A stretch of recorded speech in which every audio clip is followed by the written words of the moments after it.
Hi guys! Welcome to my channel and my name is KM.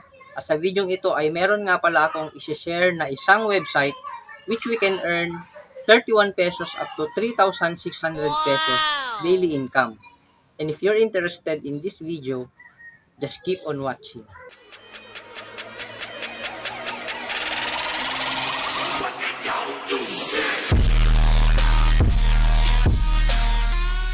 Okay guys, so ang tinutukoy ko nga palang website ay itong si Meta. So para makapag-start po tayong makapag-earn dito ay kailangan po muna nating mag-register.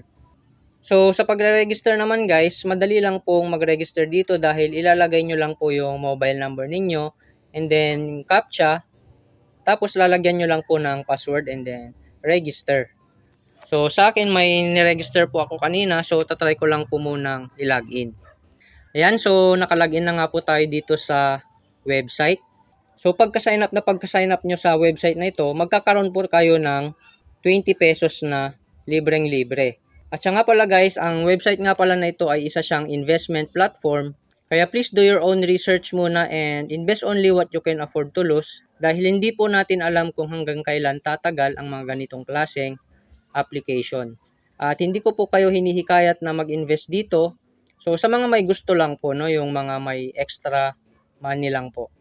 So para makapag-earn po tayo dito, meron po tayong mga price na dapat bilhin dito na mga Meta Quest. So meron pong 150, may 300, may 500, hanggang 80,000 po na Meta Quest.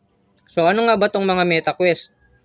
So ito po yung mga ipo-purchase natin. So for example, itong 150. Ayan, so yan yung price niya, 150, and meron nga po siyang daily profit na 31.5 pesos. At yung iba naman sa mga 300 pesos, meron namang daily profit yan na 78. So pataas po yan ng pataas hanggang sa pinakadulo, yung 80,000 dito na Meta Quest 3, meron naman siyang daily profit na 36,000.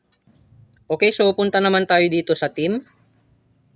Yan, so dito naman, pwede po tayong kumita through referral. So basahin nyo na lang po yung mga mechanics nila dito guys. Madali lang naman pong maintindihan yan.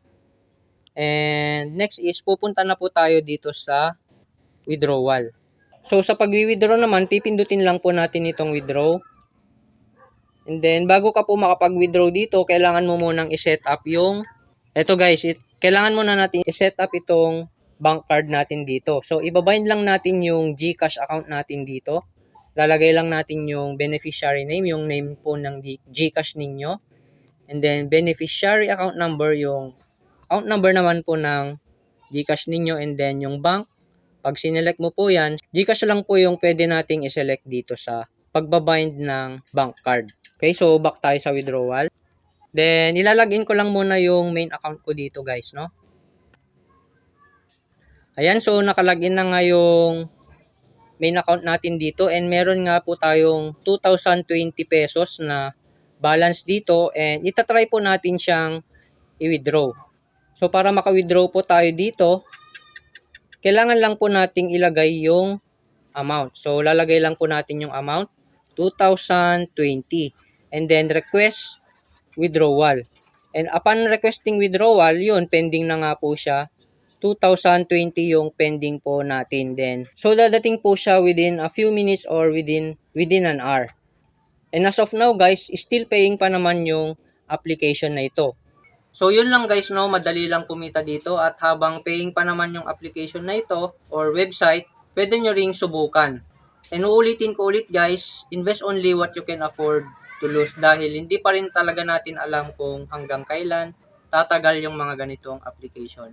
And thank you again for watching and hanggang dito na lang po tayo. See you on my next video.